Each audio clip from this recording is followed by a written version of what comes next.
ce que l'on appelle les maîtres de sagesse, qui sont Ouais. des êtres réalisés qui se sont succédés au fil du temps depuis que l'humanité s'est structurée, véhiculent la même chose, sous des noms différents.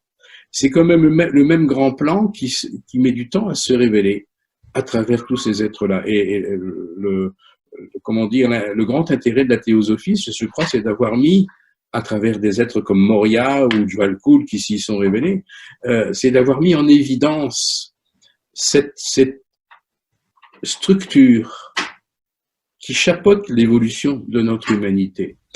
Et il y a des personnes dont la sensibilité va rejoindre cela spontanément. Ce qui serait inquiétant, c'est si d'un témoignage à l'autre, eh bien, il n'y avait pas cette cohérence à travers laquelle on peut retrouver ces maîtres du passé que l'on trouve d'ailleurs dans différentes traditions. Il n'y a pas que dans la tradition chrétienne. Lorsque l'on parle de tous ces êtres à des orientaux, à des maîtres de sagesse orientaux, et ce que j'ai eu la chance de pouvoir faire à de nombreuses reprises dans ma vie, pour eux, c'est tout à fait normal. On parle de la même chose.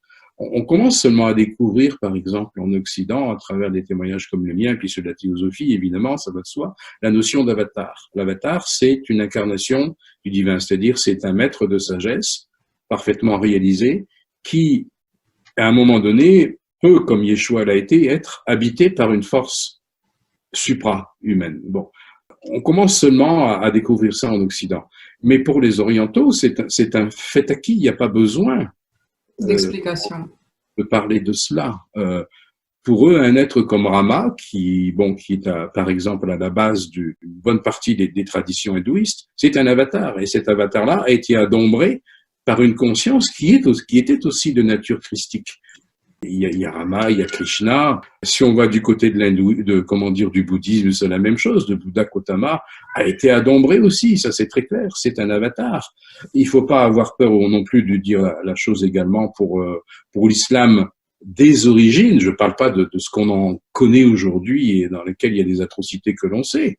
Mais toutes les grandes traditions ne sont pas nées de rien. Il y a toujours eu à la base un être qui était un avatar, qui recevait une information et qui l'a. Je veux dire, c'est pas des volontés humaines qui sont à l'origine de ça, mais des volontés supra-humaines en connexion avec le divin. Après, les hommes bien s'arrangent pour déformer les textes. Ils créent des dogmes, ils créent des aberrations, etc. Et puis on est perdu au milieu de tout ça. Et de là, la démarche du mystique, c'est-à-dire d'essayer de dépoussiérer les traditions religieuses pour revenir à l'essence véritable du sacré qui est commune à toutes les traditions. Dans le chamanisme vraiment essentiel, cette sensibilité qui nous ramène à l'un, tout règne confondu d'ailleurs.